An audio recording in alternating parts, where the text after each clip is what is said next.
Rabbi Friedman, how are you doing? Baruch Hashem. How are you? Excellent. All right. You learned the Sikha? I started. Okay. What did you find out?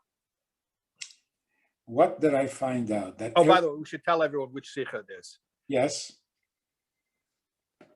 Likkutei Sichos celek Yud Zayin. Did we learn the same Sikha? I hope we did. Celek Zayin, Parshas Vayikra. Mine was Yud Zayin. No, Yud Zayin. Yes, Yud Zayin. Yeah, Yud Zayin. Okay. Yeah. So what we see right away is that a simple little story has so much more meaning than meets the eye. That you need the Rebbe to explain to you a simple little story.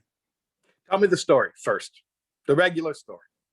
The regular story is that there was a time when the Alter Rebbe, who was very devoted to the chinuch of the Tzemach Tzedek, brought the Tzemach Tzedek into Cheder to start learning.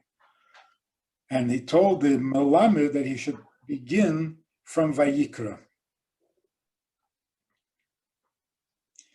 So when they started from vayikra, the Tzemach Tzedek asked the Alter Rebbe, why is the aleph in the word vayikra, why is it smaller than the other letters?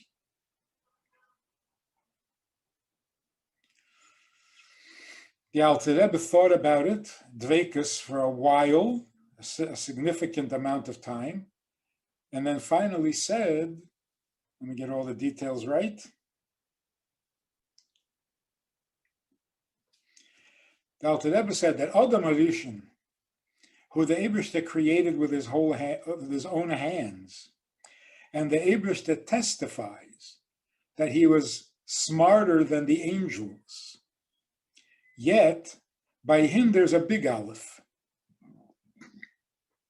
The word Adam is written with a big aleph. But he knew his own greatness.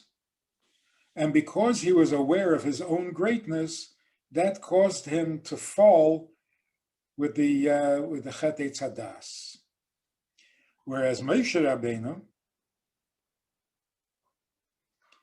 although he also knew how great he was, but he didn't suffer from it because he made a cheshbon that if other people had his greatness, they would do better and more than he did. So he was humble, and the humility shows up in the aleph being small. So a small aleph means humility, a big aleph means aware of one's greatness. Okay, that's the story. That's the story. Okay. The story by itself sounds like a nice story. Great story. Yeah. It also explains why there's a little aleph. Yeah. That's part of the story. Yeah. Okay. So the Rebbe makes some trouble here and asks some questions. Yeah. So first of all, let's take a look at the footnote, Ha'or 5, at the bottom, at the end. Okay. Where the Rebbe is quoting from the Alter Rebbe, she'inyan chet eitz hadas hoya, she'rotza inyan ha'hargosha dafke.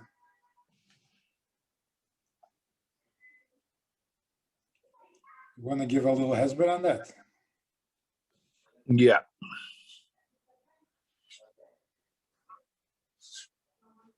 But I'm looking Ha'ara 5. Yeah. The last line. Yeah.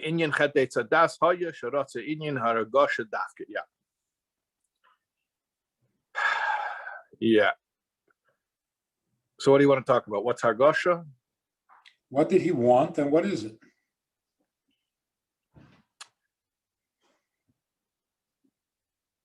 He wanted self-awareness. That's not good.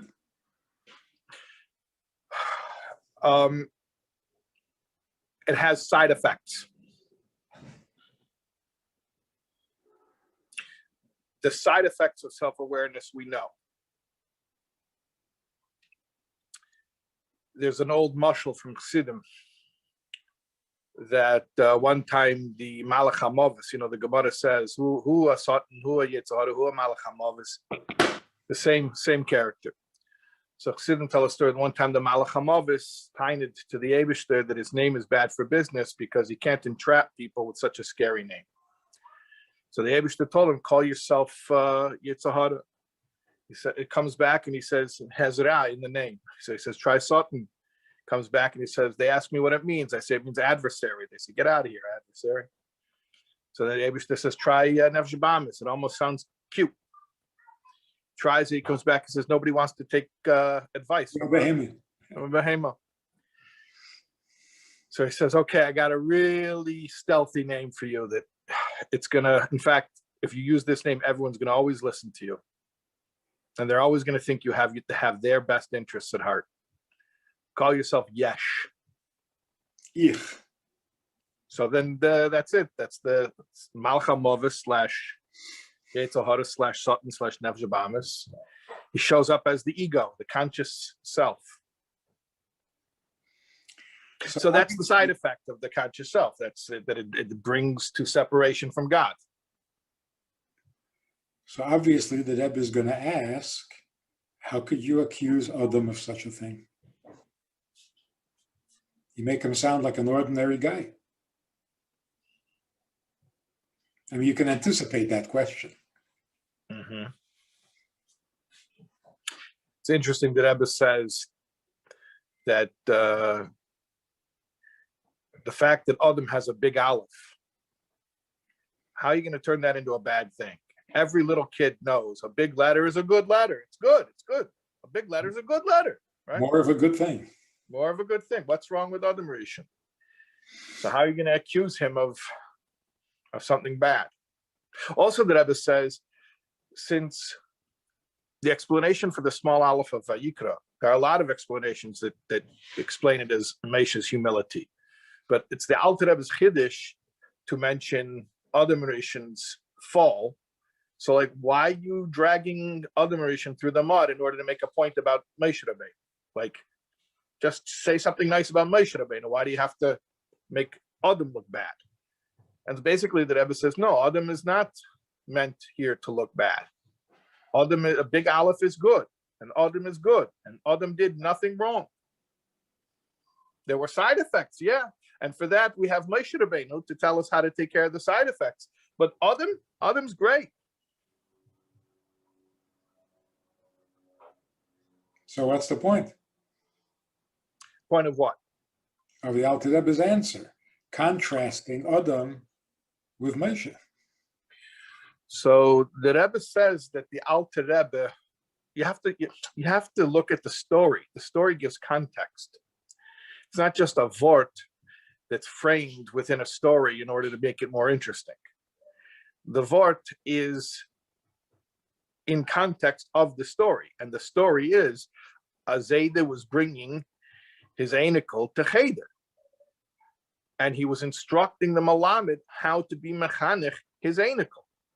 So it wasn't just incidentally he happened to ask about a small aleph because they were learning vayikra. A vort about vayikra. No, whatever the Alter Rebbe told the Malamed was actually a basic fundamental principle in chinuch. It wasn't just a vort that happened to come up on the first day of Cheder. It was a fundamental principle how to be mechanech his anikel. And what is that? It's a process. It's not that the Alter Rebbe is making Moshe look good by comparing or contrasting him to Adam.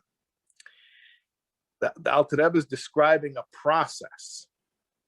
Step one, big Aleph, Adam. Find out who you are. Or like you're underscoring there, Sharatza Inyana Argosha Dafke. Find out who you are. Step two, be aware there are side effects of knowing who you are. Now, one way to avoid the side effects of a medicine, the simplest way to avoid the side effects of a medicine is don't take the medicine. So you can just say, yeah, it's okay. I don't want to know who I am. But we're saying, no. Go find out who you are. That's step one. And just be aware. Then do step two. Then do small aleph. Then do mesha. Then say, you know what, though? Even after I find out who I am, I have to think like this. If somebody else had all of those qualities, they could have used them even more effectively than I do. But there's an old quip. I don't know if she really said it, but they say Golda Meir told somebody, "Don't be so humble. You're not that great." The point is, in order to be humble, truly humble, you have to be great. Humility is not low self-esteem. Humility is not for humble people. That's a good line. It's one of those paradoxes. By the way, can I go off on a tangent? I have a pet peeve when people humiliate people who don't even have a self-concept. Can I be more explicit? When educators humiliate students who don't even have a self-concept and then tell them that that's bittul.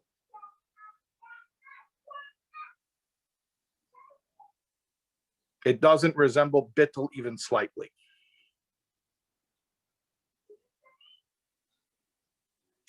I had that issue with mashpiyim who were teaching people who were just coming into Yiddishkeit from very, very difficult circumstances. And the first thing they taught them was bittul. And I had a problem with that. You're talking to a shivra kele. You're talking to a person who has been pounded into dust. You're telling him that he's too arrogant?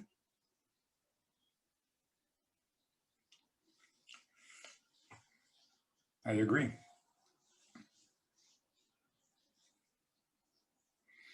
Now, there is a way of doing it, by the way, because bittul is much richer than humiliation or even humility. Bittul can be a very positive thing, liberating, whereas a broken person is very burdened. If you could liberate a person, a broken person, from that burden, it would be a good healing. But it wasn't done that way. It was done, the good old-fashioned way.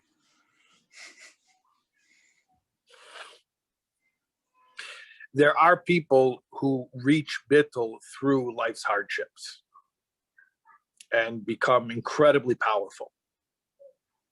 But I think that's something that only Hashem can choose for somebody as a path. I don't think any person can decide to we're going to perfect you, we're going to refine you through harshness and through pressure. You know the Maimer Vayachalem, Tovshin Tes? Yeah. Where he says that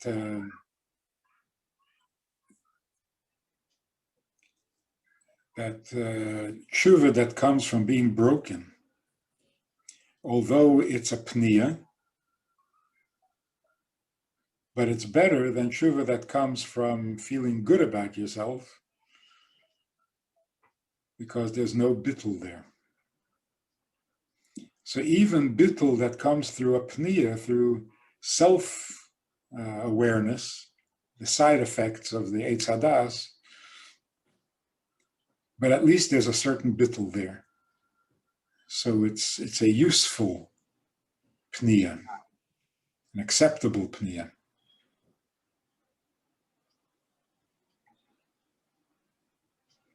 That's a very rich mimer. It should be taught. Maybe you make us a curriculum. I see a mimer that I think I understand. It becomes my curriculum. Oh, this mimer everybody has to learn. Everyone's got to know this one because I understood a word from this mimer. It must be, yeah, I know. I have that. I definitely have that. Once in a while, I'm going to understand or think I understand one line, and then it becomes Seres Adibris. I don't know. What can you do? I mean, since we're talking about it, you know what my cheshbon is? At the end of the day, I can only explain something that I find personally relevant. Otherwise, I'm wasting people's time. So yeah, there's definitely a bias in the stuff that any teacher claims. This is important. This is foundational. Well, to you today, it's important. And the bottom line is, what else can I teach you other than that which is important to me today? The mokim shali bechofetz is a big chiddush. You're allowed to do that. You're allowed to show preferences. I like this better. I like that.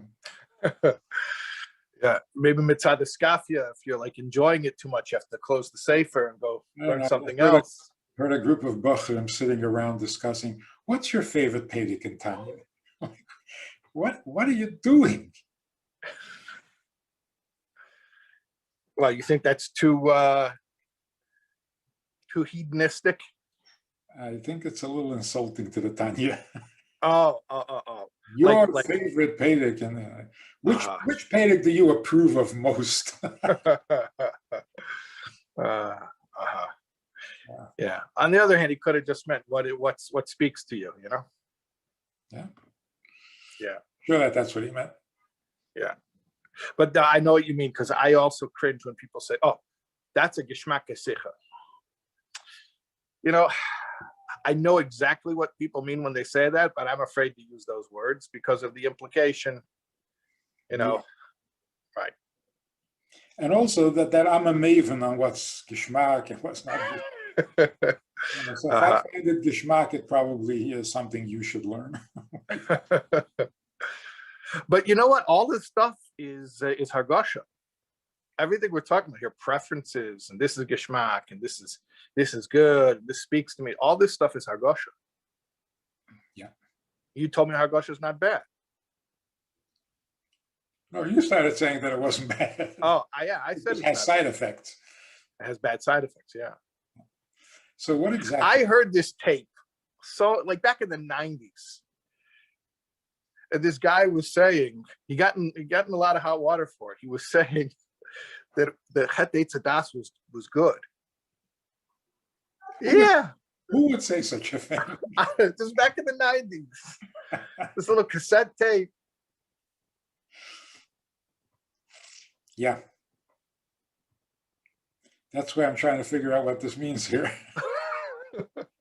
So it was a chet or it was not a chet, Oh, it was the chet. It's called a chet, yeah. Yeah. Yeah. How could Adam Arishan do a chet? Neida Alila Abnei Adam. So the Mittler Rebbe says. So it wasn't a chet. No, it was a chet. An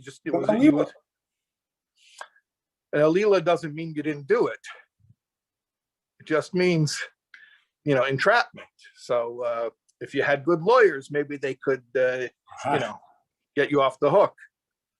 But it doesn't mean you didn't do it. Like the comedian who says, I broke a mirror. I'm supposed to get 7 years of bad luck, but my lawyer can get me off in 5. Anyway, so what is this Hargasha? What's the good side? What's the bad side? And why did Adam want it? What's he looking for trouble for?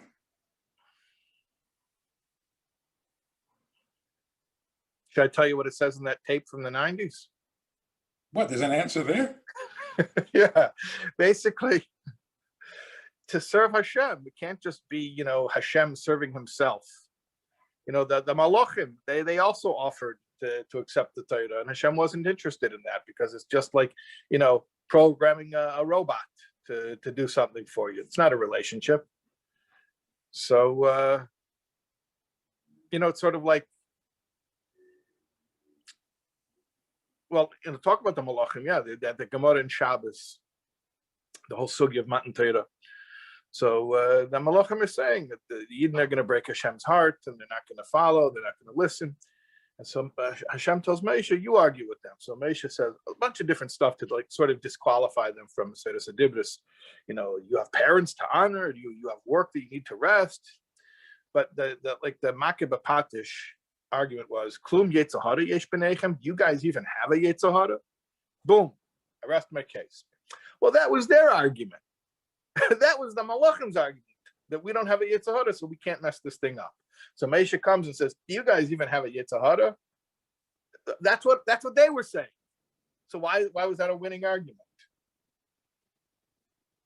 There's an old story. A couple of Russian peasants are drinking in the tavern and philosophizing. Favorite Russian pastime, drinking and philosophizing. So one says to the other, I don't understand. Why does the Tsar collect taxes? It's so burdensome. He has to hire tax collectors. He has to send them around the countryside. They have to assess how much money you have. They have to tell you how much you owe. They have to come collect it. You know where all the rubles come from? The Tsar has a mint. He makes the rubles. Instead of sending out tax collectors to go collect rubles, why doesn't the Tsar just make more rubles at the mint? So the other Russian peasant hears this and he's like, yeah, you're right. That's so weird. And he's thinking, he says, but it's not a good question because you're missing something. The Tsar doesn't want rubles. He wants your rubles. So, if Hashem could program a machine to put on tefillin, is that really what he wants? Or he wants your tefillin? And in order for it to be yours, you have to have some sense of self-awareness. But I want to push even further, because what I'm saying so far is only arguing for the merit of having the most basic level of self-concept. In the Sikha, he's talking about much more than that. He's talking about knowing your milas, knowing how great you are, like a big aleph of an other. So it's more than just having a self-concept. It's about knowing how great you are. It's a lot more than just self-awareness. And he's saying that that's important. And that's part of the Avodah. Albeit step one. It's only step one, because step two is, and then be humble in spite of your greatness. But you can't be humble in spite of your greatness if you don't sense your greatness.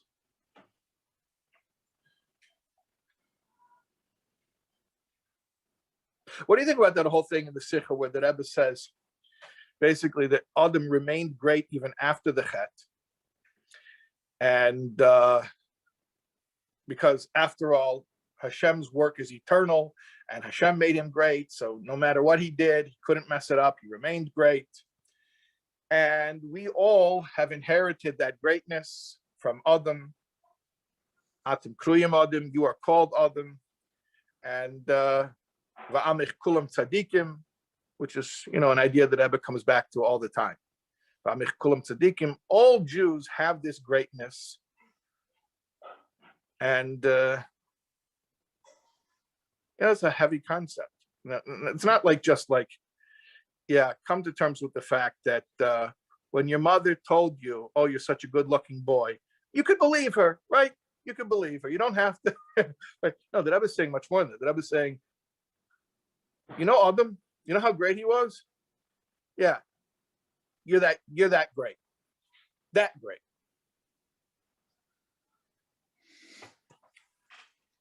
So there's the Lange Brief that the Friedrich Rebbe sent to his daughter, to the Rebbetzin, in which he tells the story of Reb Mordechai who goes to find his chaver, who is a misnagid, and he's traveling, he's looking for him, he's searching, and he thinks back to when they were chaverim in yeshiva, and they both had not yet learned Chassidus, and he was so embarrassed to himself about the way that he used to think.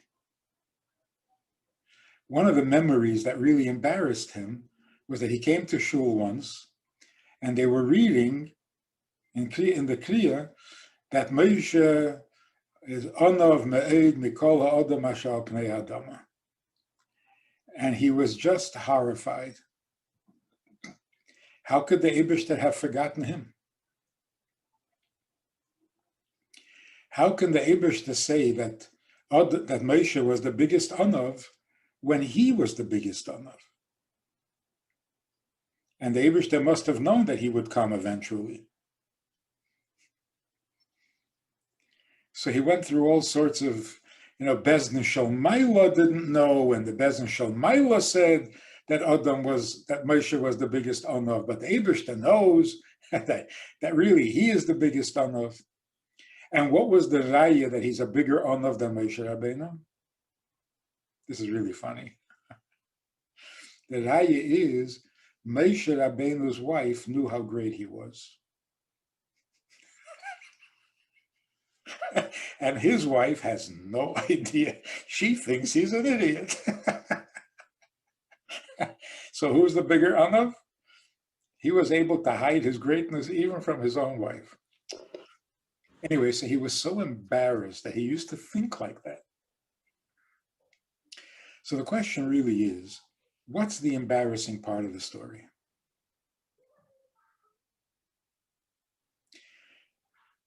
His evaluation was incorrect. He's not the big Onav that he thinks he is.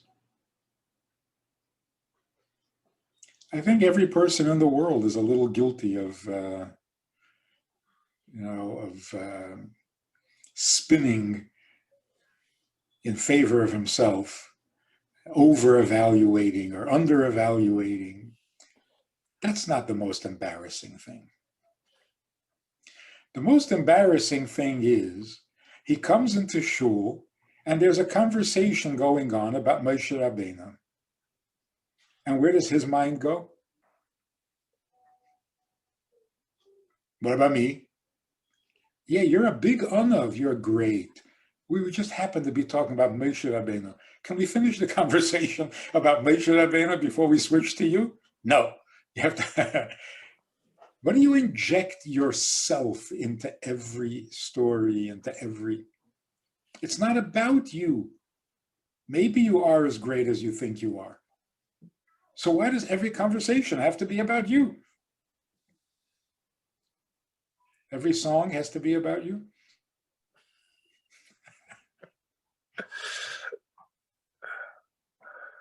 That was really embarrassing.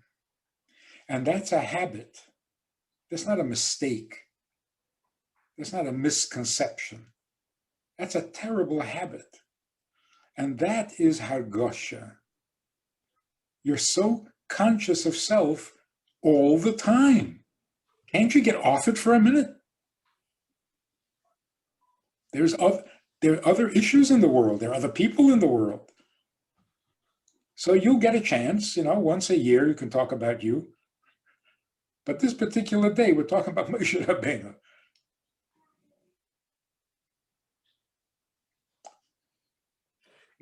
Toward the end of the Sikha in Ice Tests, the Rebbe says something very practical, down to earth, like common sense almost. But I guess common sense by definition is something you could have figured out on your own. And the Rebbe does that a lot, by the way. Chidushim, that after you hear them, you say, of course, everybody thinks that.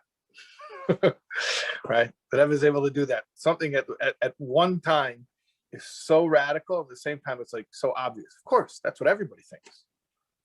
So the Rebbe describes humility, just it's yeah, of course, after you hear it. The Rebbe says, humility is not the ability to recognize your faults. It's not even the ability to be comfortable when other people point out your faults. It's the ability to be comfortable when other people are pointing out other people's greatness. Anyways, that just occurs to me because you're talking about the story in the Lange Brief, and it's like, is it okay if we talk about Moshe Rabbeinu for a while? Like, does it make you uncomfortable that Moshe is great? Nobody said anything about you, not good or bad. So humility is not about the ability to recognize your faults or even to let other people point out your faults. Humility is the ability to recognize and ostensibly, I assume, also to be happy about other people being great. Such a simple but deep concept. I met a guy, an older man. This was years ago, so I wasn't the older man. He was the older man, and he was like a rabbinic-looking guy with a Rabbi Shehitl, with the brim turned up all in all directions. Anyway, he says, "You want to know my experience with the Rebbe?" I said, "Sure." He says, "I was in yeshiva, a Musar yeshiva, in the 50s, 1950s. He says, I was a very serious student. I took everything very literally and seriously. And we were learning how you have to be humble. So I worked at it. I worked at it with every ounce of my strength. For 7 years, I struggled and I suffered and I was determined. And Baruch Hashem, at the end of 7 years, I became humble. But those 7 years were very hard. And I'm waiting already, where does the Rebbe come in here? He says, during those 7 years, a friend of his who saw how he was suffering suggested that he go ask the Rebbe for advice. He was a sincere, simple, artless kid. He gets on a train, he gets off at Kingston Avenue, and he goes into the 770. He knocks on the Rebbe's door. The Rebbe comes to the door in his shirt sleeves. And this Bachadl, I don't know what he was, 16, 17. He says to the Rebbe, I need advice for Gaiva. So the Rebbe said to him, anytime you think that you are better than somebody else, make sure you're better. That is so amazing. But this guy was so out of it. He says, look, I have no complaints to the Rebbe. How was he supposed to know that I was already on a much higher madrega? Uh-huh. I was far more humble than that. Uh-huh. But the Rebbe's answer is just, humility doesn't mean you think you're stupid. Humility means be real. If you're better, you're better. If you're not, you're not. So if you feel like you're better than somebody else, what should you do? Call yourself stupid? No. You think you're better than someone else? Well, make sure that you are. That's humility. Make sure that you are, because there's a slight possibility that the other guy could still be greater than you. And that's it. So there's that famous expression, humility doesn't mean think little of yourself, think less of yourself. Humility means think of yourself a little less. Why does everything have to be about you? Okay, so I think this is the process. Adam Harishon started off with nothing. He opens his eyes in Gan Eden. What has he got? He has no merits. He's done nothing. He's accomplished nothing. He doesn't even have schus avos. Uh-huh. when you ask Moshe Rabbeinu, what's so great about you? The first thing Moshe Rabbeinu says is, I'm Ben Amram. Yeah. So Adam couldn't even say that. So Adam was going from no ego to ego.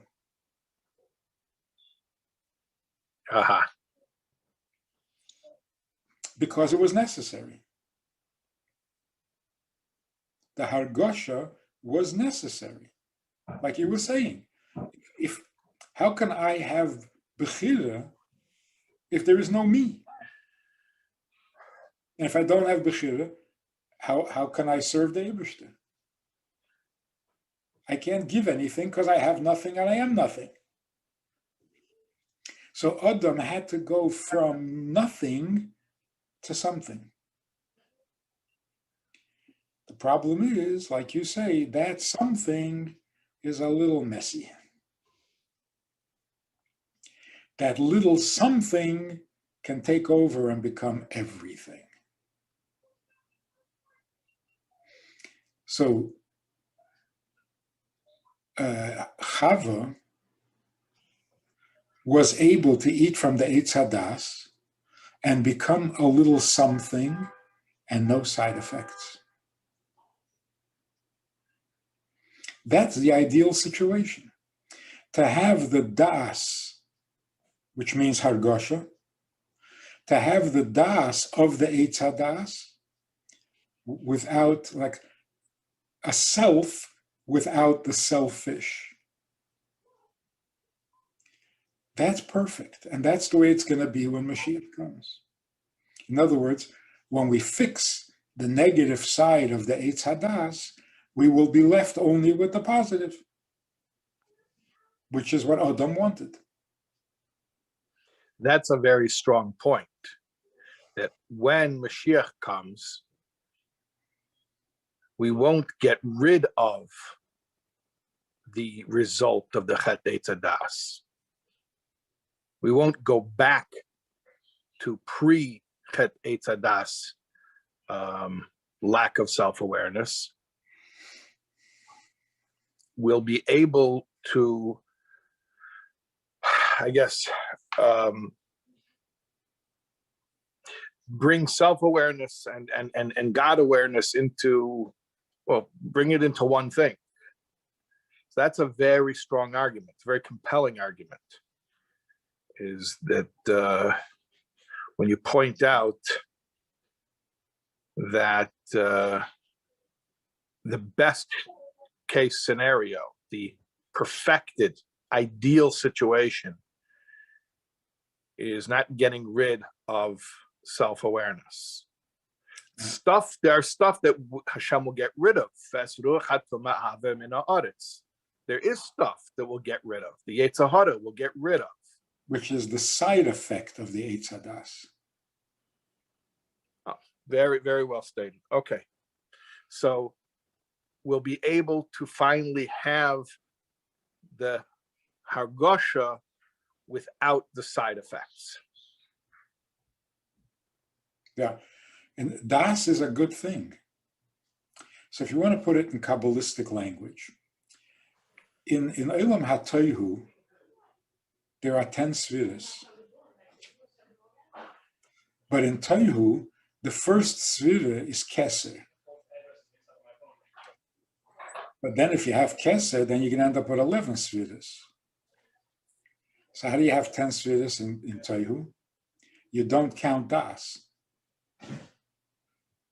Right? Where Keser is counted, Das is not. Kisha Keser Nimna, then Das is not Nimna. Okay, what kind of game is this? You gotta have 10, so if you add one, you gotta take out the other. Now, in the world of Tohu, there is no Das. Not because you have to have 10 and not 11. The nature of Olam HaTohu is that there's no Das. There's Keser. And where there's Keser, there can be no Das. You know, Das is attachment. right? So Adam Yoda Eschave, the das part of that formula is the intimate connection. You're making me think right now when you're talking about, there's no das in Tohu,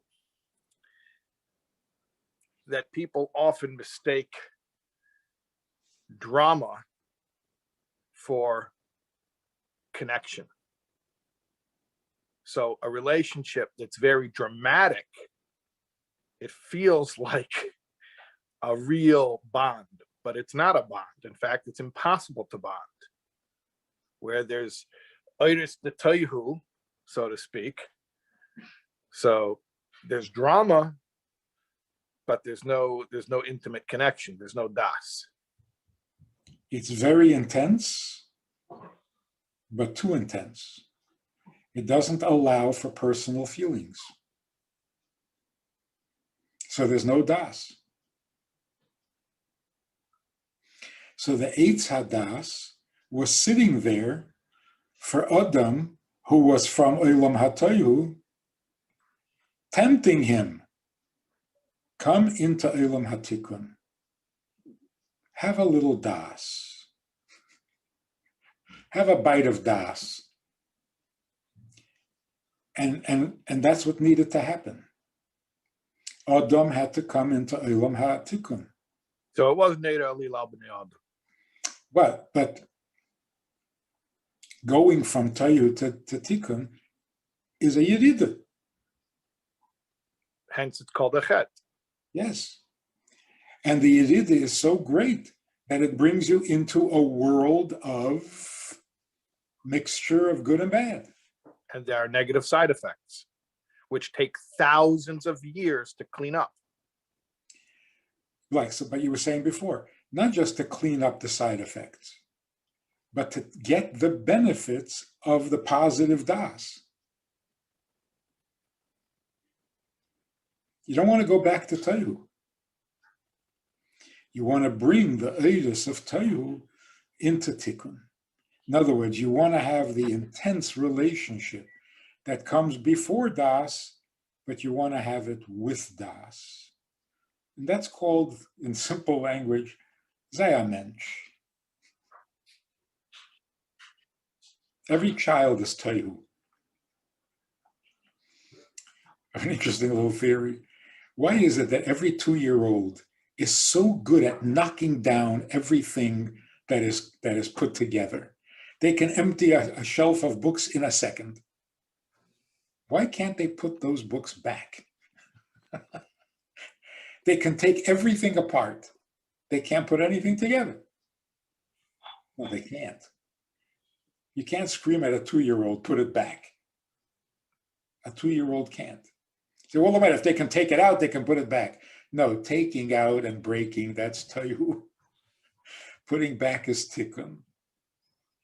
The baby is capable of Tohu, but not Tikkun, because Tohu comes before Tikkun. So first they have to destroy the house. Maybe 10 years later, they'll help you clean up. Now, 13 years later, when they become a bardas. So the das is a huge step down in terms of levels of holiness, but in terms of emes, what's more true? Tikkun is more true. Because das is exclusionary. I'm sorry. Tohu is exclusionary. In Tohu, everything is exclusive. You can't mix with this, and this can't mix with that. And because it's very powerful. But anything that is so powerful that it excludes something else is not emes. Because emes is inclusive. Achdus. Hashem echad. But Tohu is not echad, it's yochid. Exclusive. Everything was exclusive. Chachma couldn't tolerate bina. It's a problem. Seichel couldn't tolerate midas. Chesed couldn't tolerate gvura. Gvura couldn't tolerate chesed. They both couldn't tolerate Tiferes. Why? Because they're so intense. So Adam and Chava, before they ate from the Eitz Hadas, were very intense, very smart, very holy, but a little bit like an autistic child. Brilliant, nothing personal. No das. So Adam had to. His shlichus, Yeridas Neshama Beguf, primarily means the Yerida from Tayu into Tikkun, from Keser into Das. That's Yeridas Neshama. So is Yeridas Neshama an Aveda? No, but it's a little tragedy. Hitzayek es Vaivai. So that's why it's called Chet Eitz Hadas. So by Adam, the direction had to be from zero to something.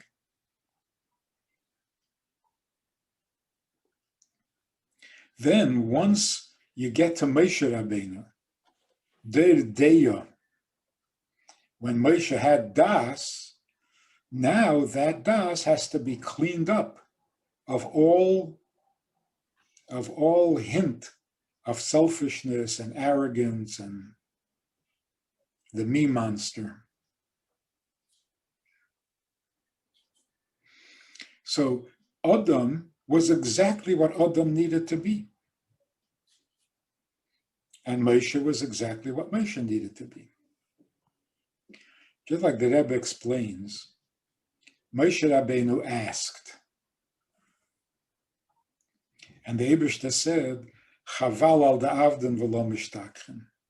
Avram Avinu never asked. So the Rebbe explains, this is not a criticism, and it's not a failing of Moshe Rabbeinu. Moshe Rabbeinu was Seichel. Avram Avinu was Ahava. Ahava has no questions. It's the nature of Ahava. Ahava is blind. All it sees is what is lovable and lovely, and it has no questions. For Avraham to ask a question would be totally out of character. On the other hand, Moshe Rabbeinu was Seichel, Chochmah Datzilus. If he didn't ask, that would be a personal failure for him. Because Seichel asks. Kan haban shayul ma. So the Eibishter is not bad-mouthing, the Alter Rebbe was not bad-mouthing Adam Arishan, talking Lashon Hara about him, which, like you said before, the Rebbe asks, well, why was that necessary? We weren't talking about Adam. Why are you dragging him into this? On the contrary, it's a Seder Aveda. That's how Yeridas HaNeshama Beguf happens. First there's Taihu, where there are no questions. But the Tzemach Tzedek asked a question. Why is the Aleph small?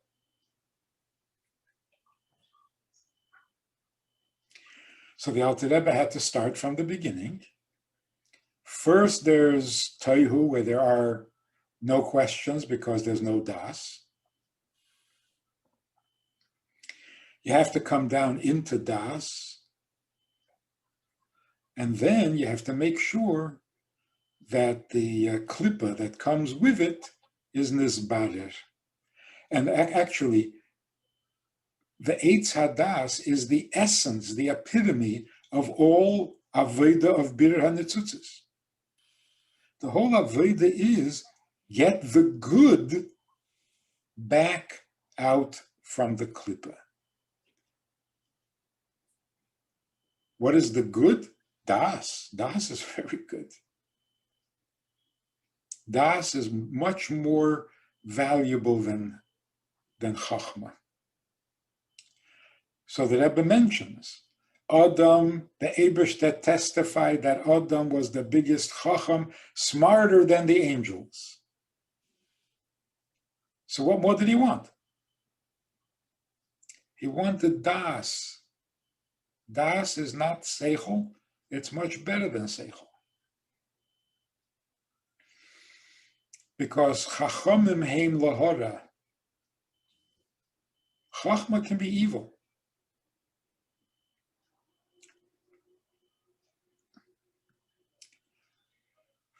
Das is wisdom, not brilliance. Brilliant people are not necessarily good people. In fact, they could be the worst people, the most dangerous people. A smart criminal? Phew. Das means wisdom, the ability to discern what is proper, what is improper, what is beautiful, what is ugly, what is worthy and what is not worthy. That's wisdom. So wisdom is a form of maturity, not brilliance of mind. Like the famous expression, what is the difference between a smart person and a wise person? The smart person can get himself out of any predicament he's in. A wise person doesn't get into predicaments. It's different.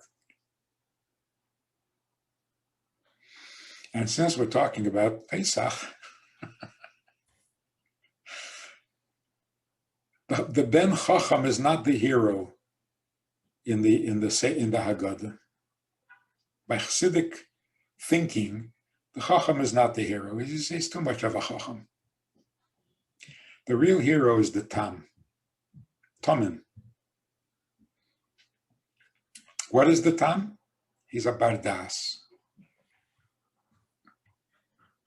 I'm going to give a very good example, a personal example that I witnessed. I used to sneak into 770. They didn't want young boys hanging around, but I would sneak in and sit quietly. I wanted to hear what Elte the Bachrim talk about. One Friday night, I was sitting downstairs in 770, and there were 3 Bachrim sitting at a table. And because it was Friday night, the tables were covered with a tablecloth. They were talking about the value of the tablecloth. What determines how much a thing should cost? So one guy explained very nicely that the supply and demand determines the price. If there are a lot of tablecloths, then they're going to be cheap. If there aren't a lot, then they're going to be more expensive. Another guy said, no, it's the world monetary, whatever, it's the value of gold. When gold goes up, everything goes up. When gold goes down, everything goes down. The third Bacher was sitting quietly. I say older Bacherim. I mean, these were 20-year-olds. The older Bacher said finally, Chavre, listen to me. When you need a tablecloth, it's worth everything. And when you don't need a tablecloth, it's not worth anything. So the first 2 were smart, knowledgeable. The third one was a bardas. What is your relationship with a tablecloth? The rest is irrelevant. I like the famous story with mein Tate. The guy with the letter, and he fainted. The guy who read the letter didn't faint, but the guy who was listening fainted. Why? Because the letter was about his father. If it's my father, then it's a different story. So it means to take things personally. To have the capacity to connect yourself to something. Give yourself, connect. To take something personally or to connect yourself to something means you have to have a self. Yeah. You have to have hergish. So the hargosha is necessary for the connection. That in order to connect myself to something, I need to have a self. If you want to use another word for it, it's vulnerability. In Tayu, there's no vulnerability. There's no give. Your problem should worry me? It's your problem. Why should it worry me? You're not me, I'm not you. Vulnerability means you can reach me. You can hurt me. You can make me happy. You can build me up. You can tear me down. Why? I am responsive. That's hergish. And that's vulnerable. But the positive side of vulnerable, I'm not unfeeling. Okay, yeah. So the method says that, what is the expression? The yukna of Sarah was similar to the yukna of Chava. The next person in history who was able to have das without any side effects was Sarah. So it went from Chava to Sarah. Where do we see it by Sarah? And this is important to every machanech. Sarah said very strongly, Lo yirash ben ha'oma hazeis im beni im Yitzchak. She had a sense of self. She knew who she was. And she made it very clear. Yishmael is not going to compete with my son. Send him away. In the end, both Hagar and Yishmael came back and wanted to be with Sarah. What does that show? That when she sent them away, there was no ego involved. Because had there been some ego on Sarah's part, they would never forgive her, they would never come back. So we started off talking about how to teach bittul. If you teach bittul with a little bit of self-righteousness, they'll never come back. You'll turn them off and they'll never come back. But if you teach bittul with bittul, they may get angry for the moment, but they'll always come back. So the fact that Yishmael did tshuva and Hagar did tshuva, she converted, shows that when Sarah sent them away, she did it because it was the right thing to do. It was not selfish, arrogant, or self-righteous. She had the das without the side effects, the self without the selfish. Adam didn't have it. Noach tried to have it. The Rebbe explains, why did Noach get drunk? First thing you do, Noach saw himself as another Adam. So he tried what Adam tried. He planted a bush, a tree that had fruit, and he was going to take that fruit and become a bardas without the side effects. It didn't work. The side effect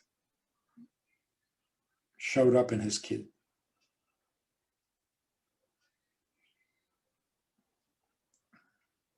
But that's what he was trying to get drunk. What happens when you're drunk? You're not so arrogant. You're not so self-aware. So he tried to have the das without, you get drunk on das, but it didn't work. It's amazing how much more there is to every story. He got drunk. That's it. That's the story in Torah. A guy gets out of the ark and he got drunk and he messed up. Why are you telling me this? Why do I need to know this? Who cares?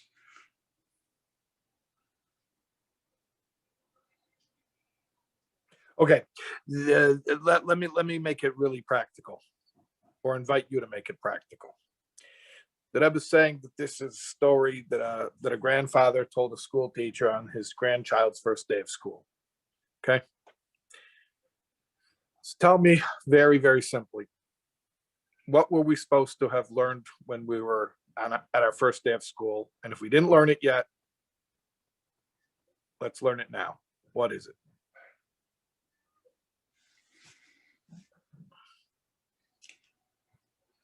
You are the most important person in the world, and you are totally insignificant. The rest is commentary. And I can't skip to the Seifa without the Reisha. Right. Because I think that's so important, because I'm not sure who's watching this, because the Likkutei Sichos project, I know it's not just Lubavitchers, but I know a lot of people who've had a Lubavitcher Chinuch, they've gotten the Seifa without the Reisha. And not only is it mean, it's not even a true statement, because you're insignificant is on its own is not a true statement.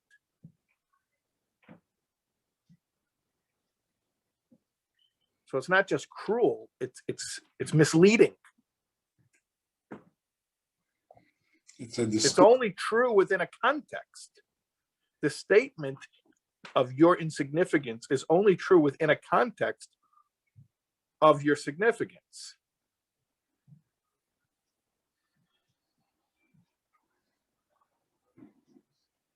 Mm-hmm.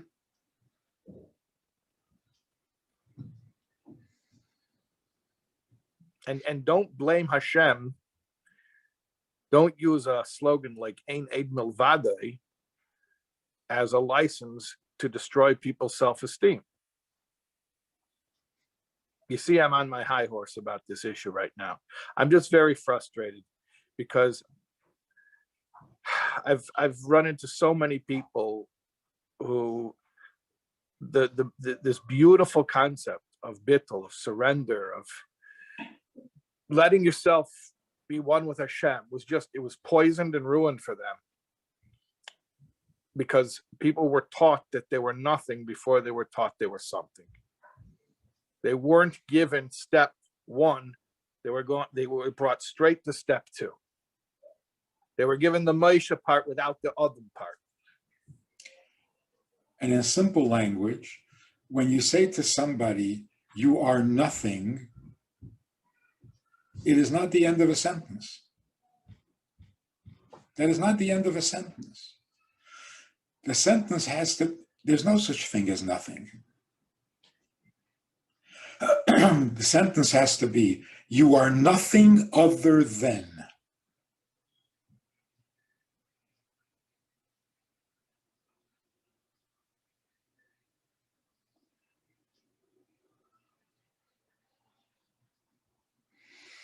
They say the Alter Rebbe's Chassidim were Beinanim because of their arrogance.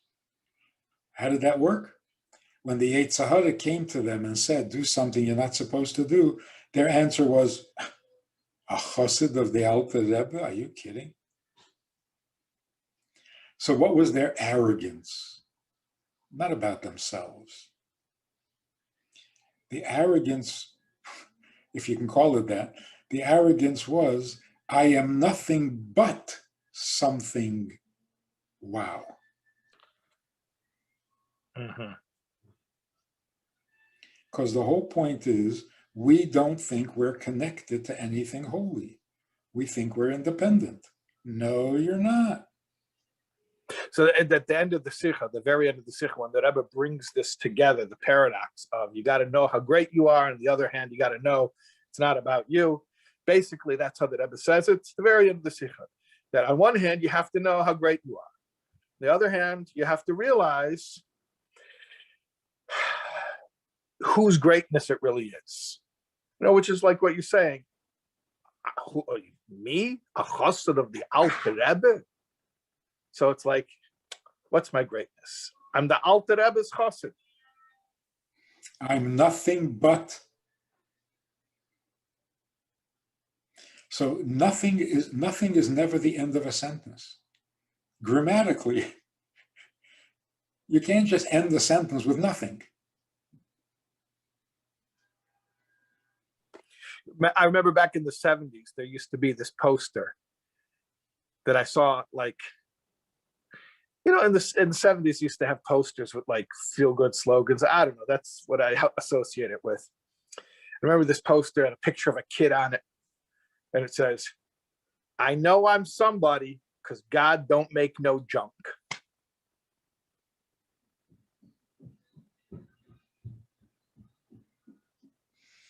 Which is not kosher. Who makes junk? If not the Eibishter. There's only one God, and he makes it all. So really the statement should be, I am the most valuable junk that God has. Because my value is that I'm his junk. Yeah, I'm junk. But you know whose junk I am? I'm a tablecloth. So, in Chassidish language, back in the olden days, du bist a gar nicht. Finish the sentence. That's not the end of a sentence.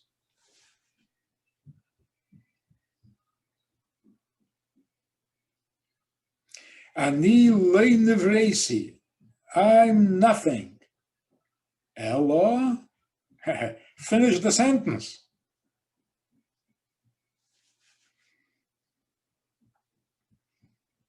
If I'm such a nothing, what am I doing here? Ah, you don't know whose nothing I am. I'm the Alter Rebbe's nothing. I'm the Eibishter's nothing.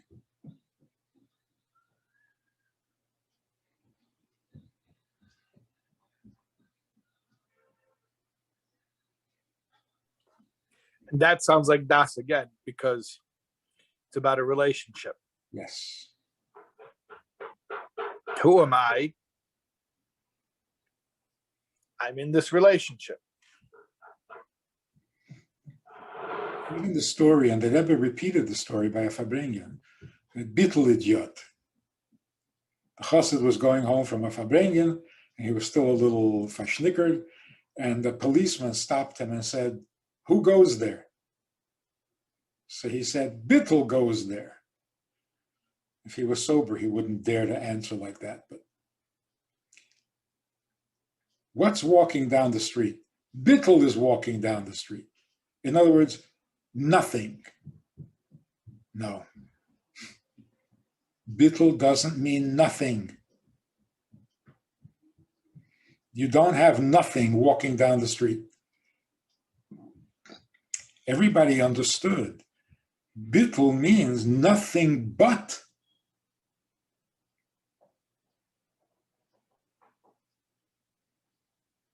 It's not the end of a sentence.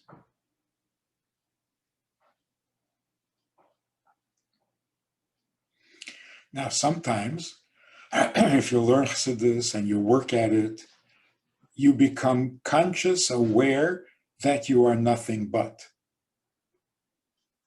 And if you're not aware, same thing is still true. This guy said to me, I dropped out. I quit. I'm not Lubavitch anymore. I said, that's from your side. Now ask the Rebbe if he no longer considers you his chassid.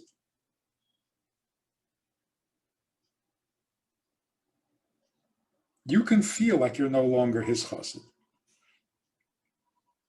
But does he feel like he's no longer your Rebbe?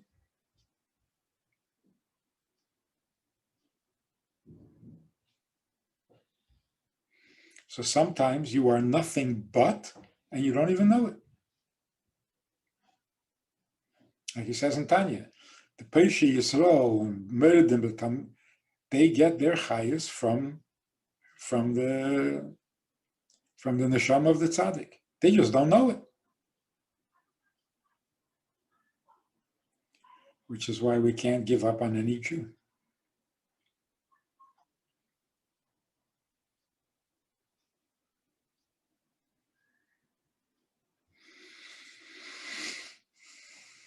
So what was it about the Tzemach Tzedek? Is there any hint in the Sikha?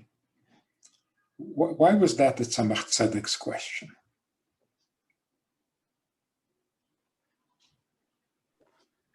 Like, let's assume that even at the age of 3 or 4, whatever the Rebbe was, the Tzemach Tzedek, he already knew a small aleph means bittul. So what was he really asking? What's a small aleph? Small, means humble. He must have been asking something a little deeper because the Alter Rebbe had to sit and think.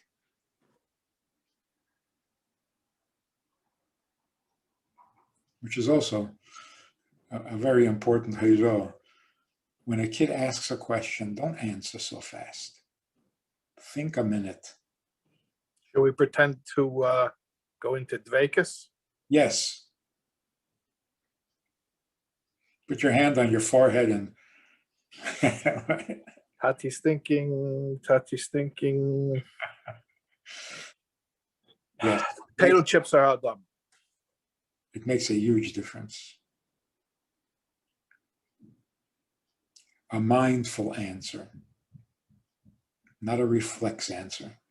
Anyway, so the Tzemach Tzedek was asking, of course the small aleph means bittul. Why to Moshe Rabbeinu?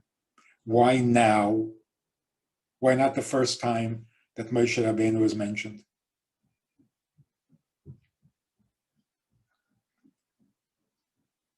It's not a simple question.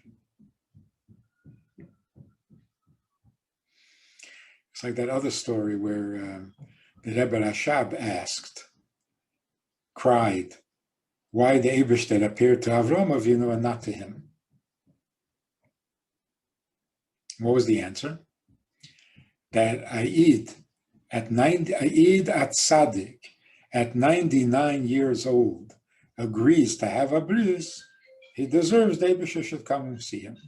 But a 6-year-old child, why does the Rebbe say at Tzaddik? The point is that he was 99 years old and agreed to have a bris. Why do you say Aid at Tzaddik?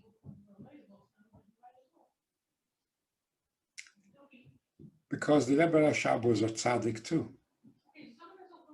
So when the Rebbe Rashab asked, why doesn't Eibishter come to me? You can't tell him because you're not a tzaddik.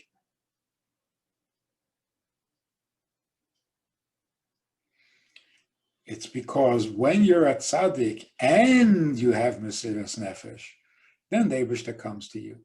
But a 6-year-old tzaddik,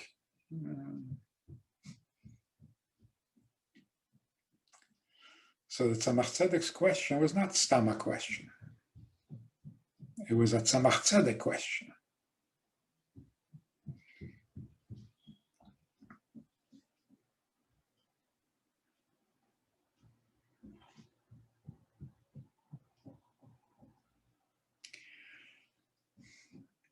I mean, a small aleph means humility. Why by Adam was no small aleph? But he was not humble? What are you telling me? He was not humble. Avram Avinu was not humble. Why is there no small aleph by Avram?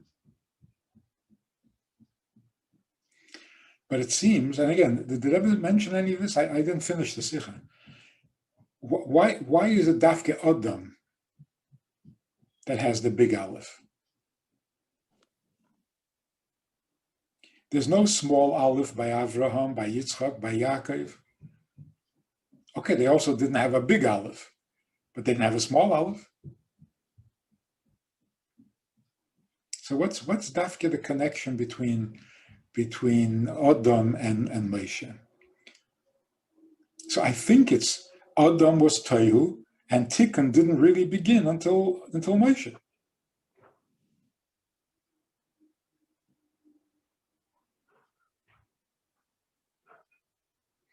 So the contrast is between a tzaddik of Tohu and a tzaddik of Tikkun.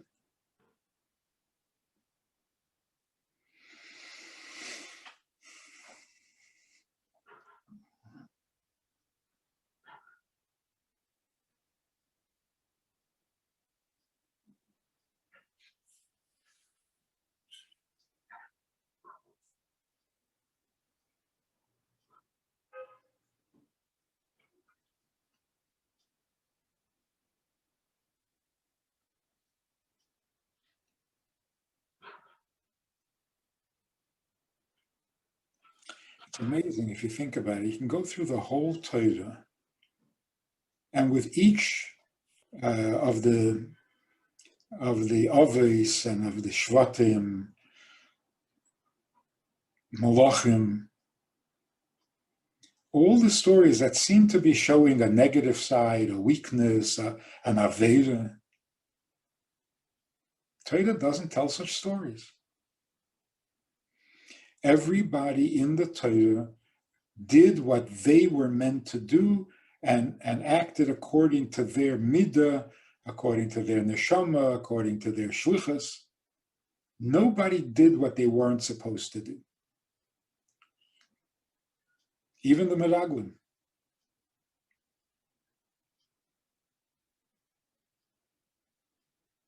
That was their thing.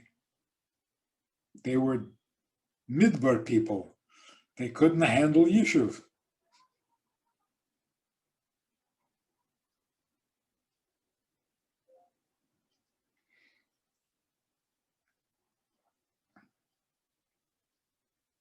So it's not a chesaron in them. Their midah or their madrege or their kedusha, whatever their neshama was not what was necessary at that time.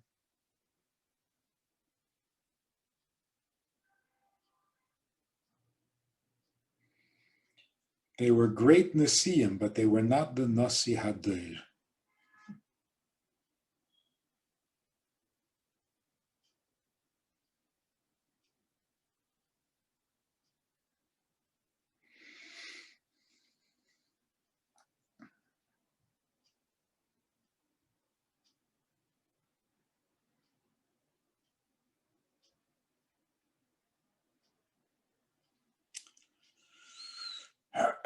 We don't teach this.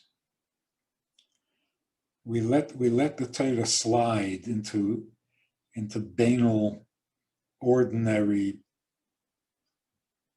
Yeah, this guy blew it. That guy blew it. Yeah. For this, we need a Torah.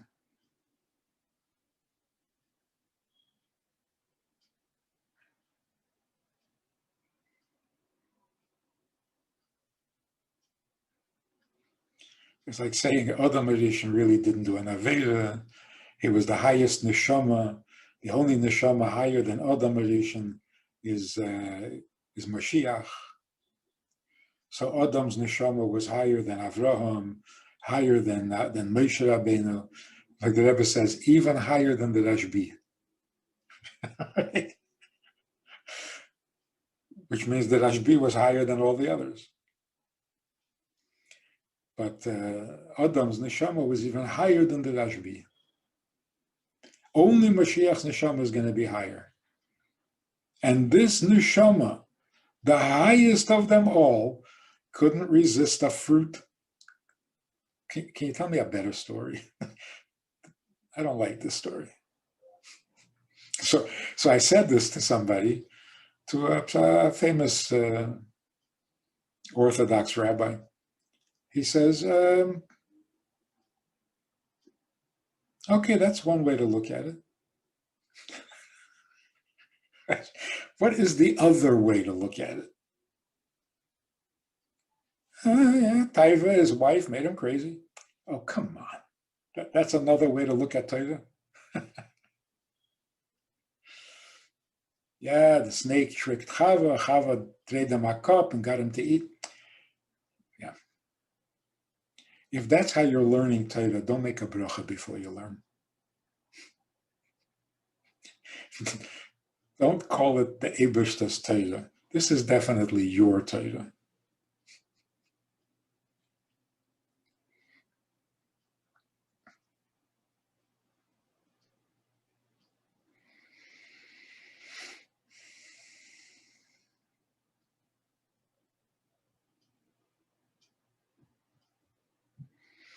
You know what the proof of it is? It's a very simple thing. After Mashiach comes, we're going to go back to like Gan Eden before the Chet, right? Are we not going to wear clothes anymore?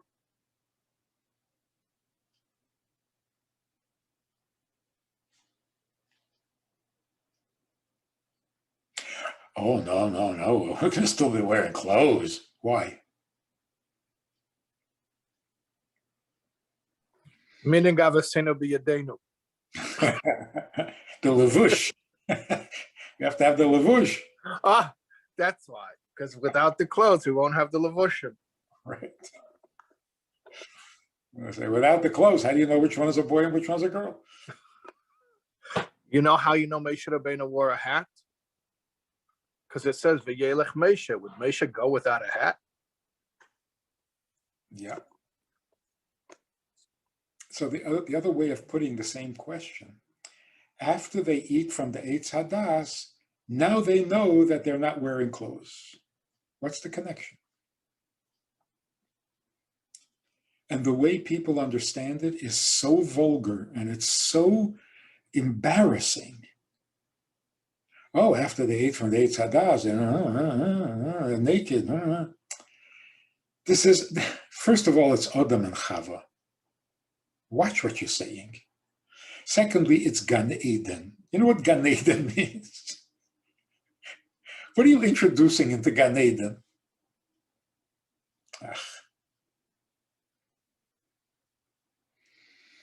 When you gain Das, then you know who's who and what's what.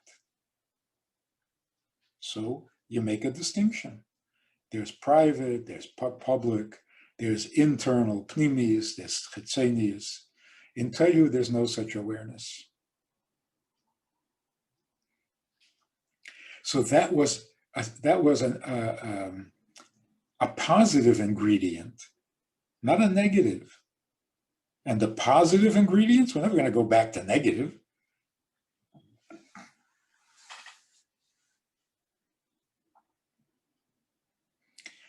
Part of the world of tikkun, which is das, is the sense of mine, and within mine, there's mine that is for me, and there is mine that is for you.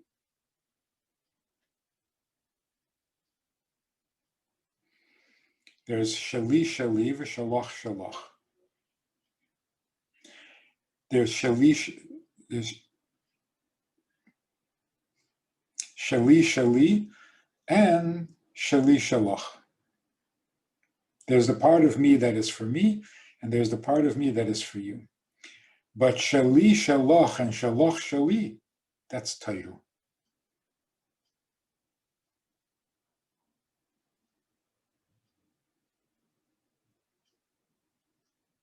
Mine is not mine, yours is not yours, whatever. No, that's before Das. That's without Das.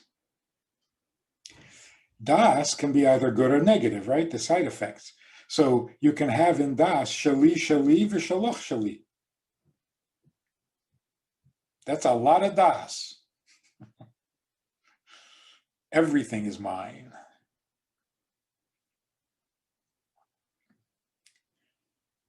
Or you can have shali shali v'shali shalach.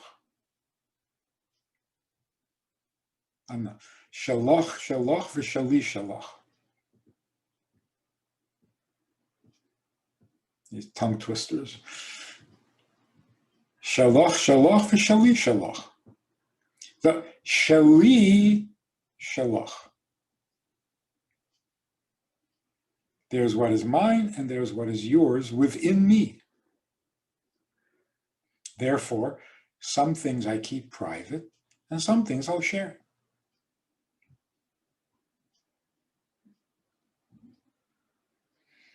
So many years ago, I asked my mashpia, you have a minute, I want to talk to you.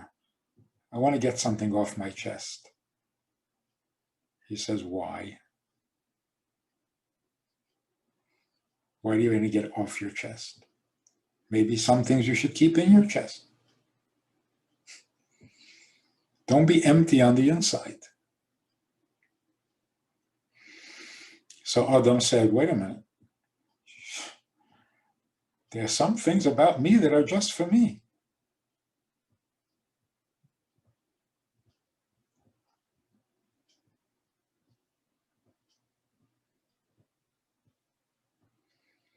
So they were ashamed that they had not made that distinction before.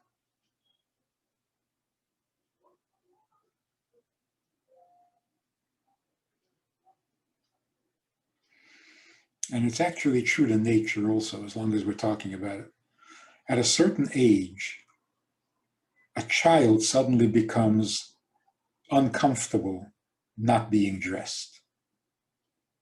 They still don't know anything about sin and about taivas. They become uncomfortable. With all the innocence that they still have. So when a child says, I'm embarrassed, I'm not dressed, oh, what do you know about bad things and people misbehaving and taivas and yetzahara? Nothing. Nothing. Child is still in Gan Eden.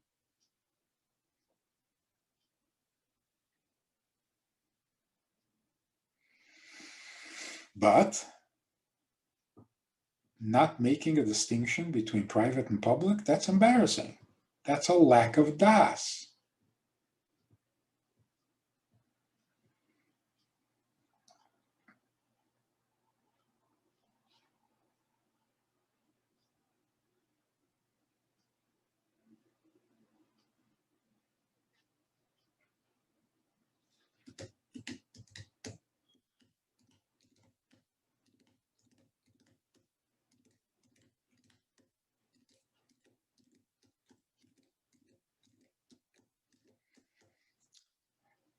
You want to get really crazy about this?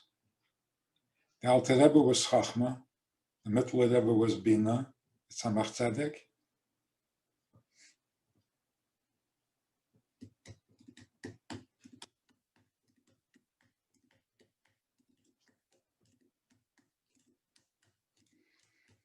So why did Tzemach Tzedek ask this question? Because he's Das.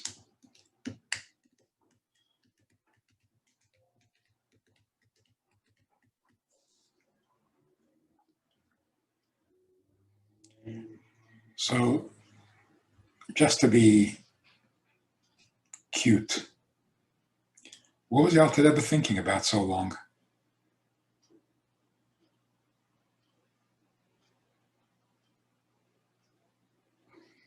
The answer had to be consistent.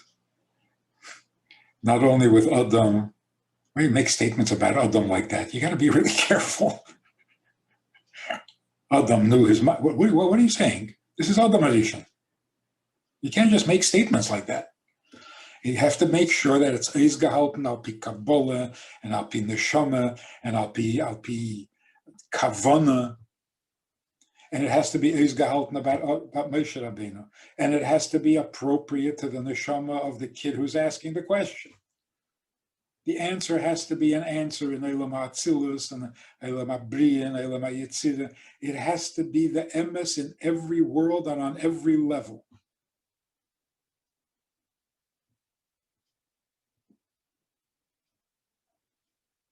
It's not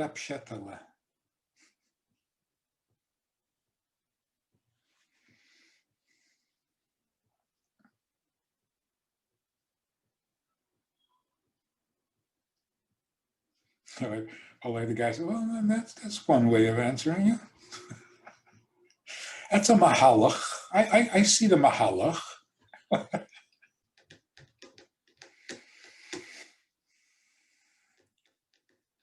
Have a final practical application.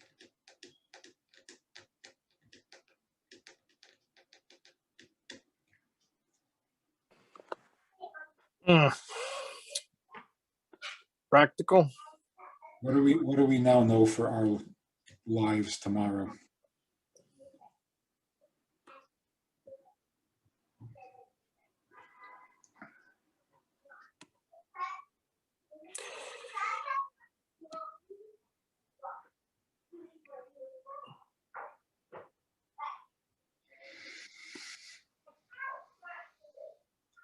Okay, what I'm thinking is,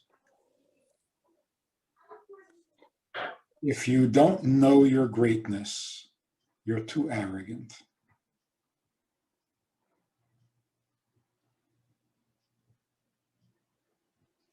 If you don't know your milas, then you're too self-aware. You're too self-conscious. You're uncomfortable thinking that you're the smart. Are you smart or are you not? Well, I'm uncomfortable. Stop. Can't you think a little independent of your self-awareness? So a person says, I'm suffering from a low self-image. So what do you want? A high self-image? Yeah, that would be nice. It would be, but it would be exactly the same problem. You're suffering from self-image. High and low is irrelevant. That's the Eitz Hadas. Now you have to be able to take the self and ransom it, rescue it from the klipa that it's in.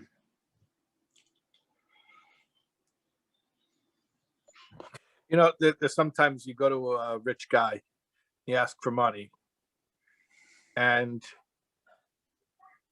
he says, you know, it's very interesting that you're doing my bookkeeping. You think you know what I'm shaykh to, and that's what I can afford. And sometimes it's true. Sometimes the people, you know, think they have a lot more than they really do. But some of these guys really do have money, and they have a lot more money than they think they have. You know, whatever. I'm not going to get specific. There's plenty of stories we know where people died with tons of money they could have given away, and anyways, the point is, a rich guy who doesn't feel rich, he's not lying to you. He really feels like he doesn't have money to give. Who's that helping? Who's that helping?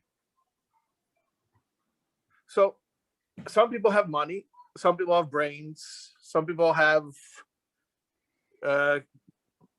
creativity, innovation, chutzpah, you know, a lot of different skills different people have.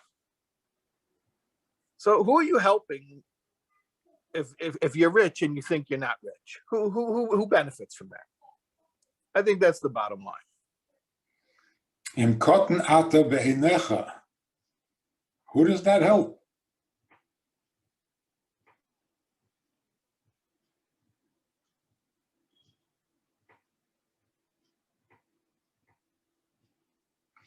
There was a guy in Minnesota.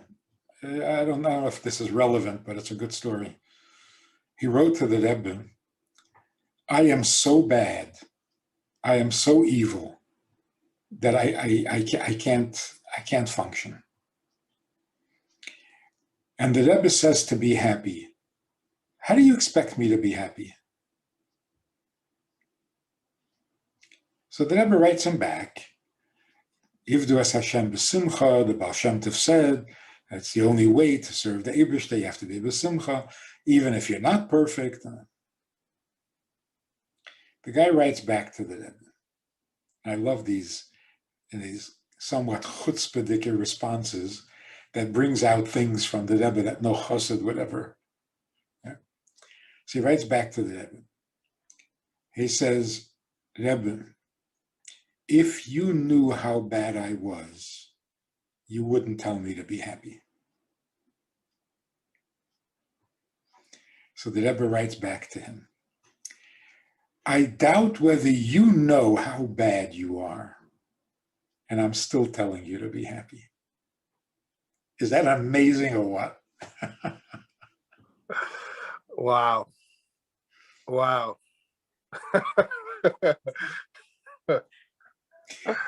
Oh, that's too good. You are. You don't know how bad you are. And I'm still telling you to be happy. Oh, gewaldig. So why would it ever be chesed that he doesn't know how bad he is? And it wasn't even a chash, it was a vaday. Because if you knew how bad you were, you would stop.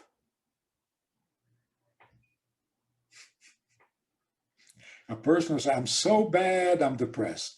No, you have no idea how bad you are.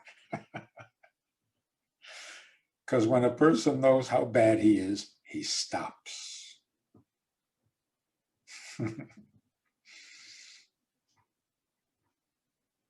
But the answer is just amazing.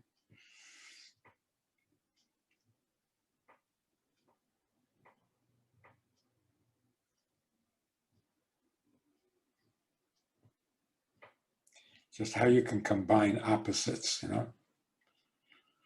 Oh, you do know how bad I am. So how could you tell me to be happy?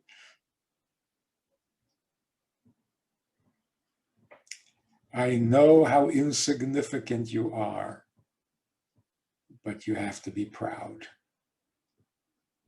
How does that work? How do you have these two things together?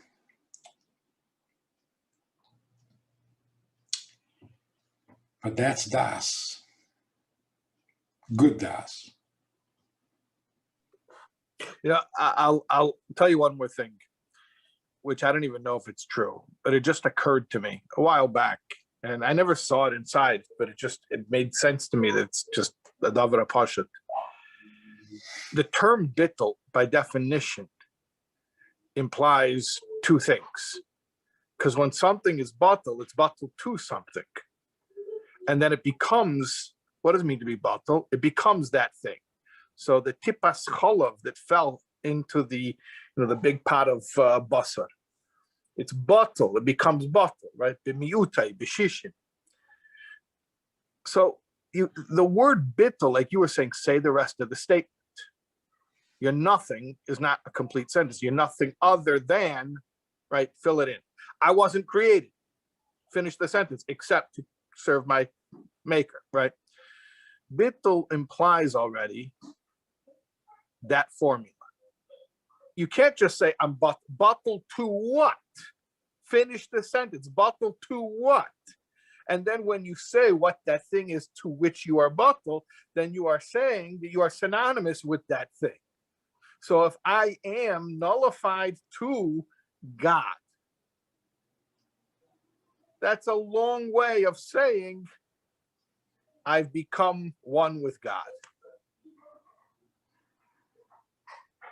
Yes. The Farbrengen and the Mashpia said to Abacha, the tachlis, the ultimate goal is for you to know that you're a tipas rucha. And the Bacha said, and then what? And then what? That's it? That's the end of a sentence?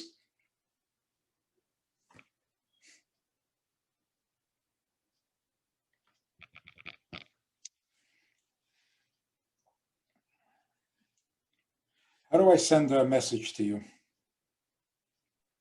Like a text, a WhatsApp? A text message, yeah. You have WhatsApp open? Here you are. You have my name in your contacts? Don't read the number out loud. This is being recorded.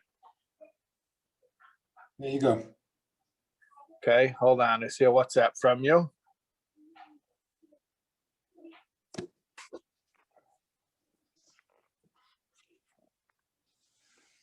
Okay. Are we still recording on the Zoom? Yeah. Okay.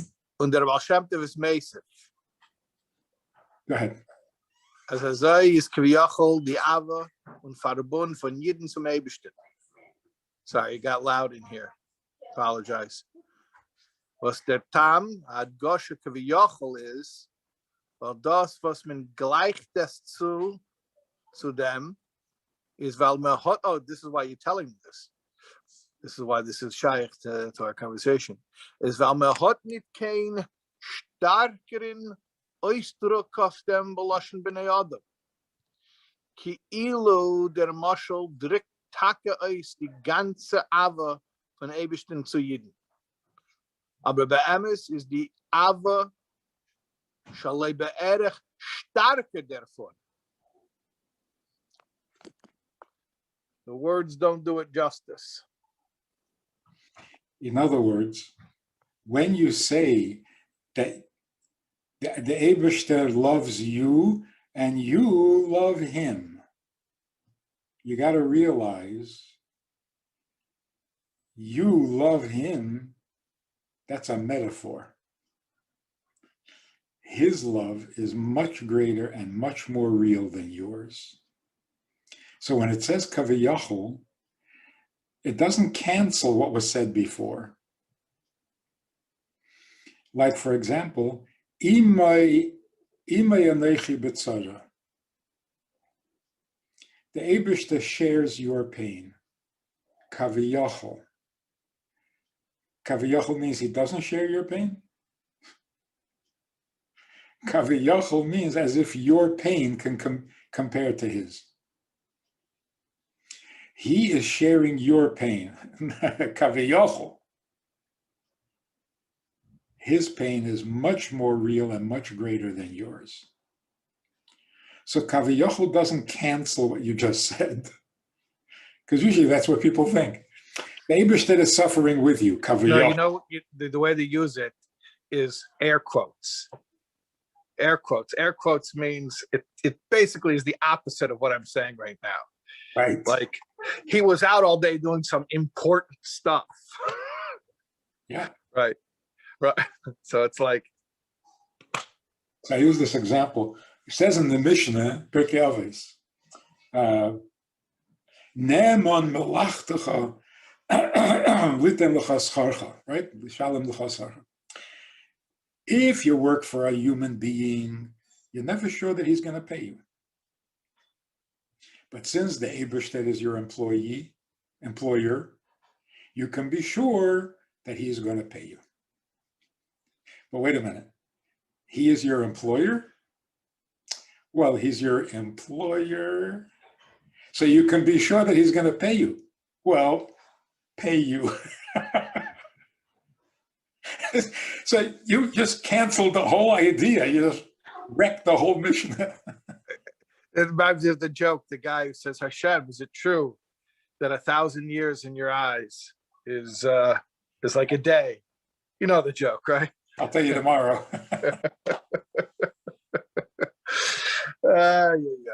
Yeah. So that word kaviyachol, dangerous. Yeah. You can be confident that he'll pay you. Well, actually, he won't pay you. He's not your employer. What are we talking about? 5 o'clock isn't 5 o'clock, and the soup is never that hot.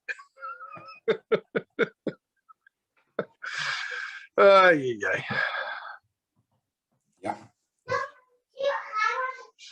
So we have to publicize that sicha. Okay, we just did. Yeah. Anyway, it was a pleasure. Yeah, always. It's always a pleasure. Okay, there's some action here going on. I got to go deal with it. I'm not sure what it is, but Baruch Hashem, the house is Lebedik. Back to the world of Tikkun. Enough Taihu. This was our, okay. Anyways. Shakayach. That isn't.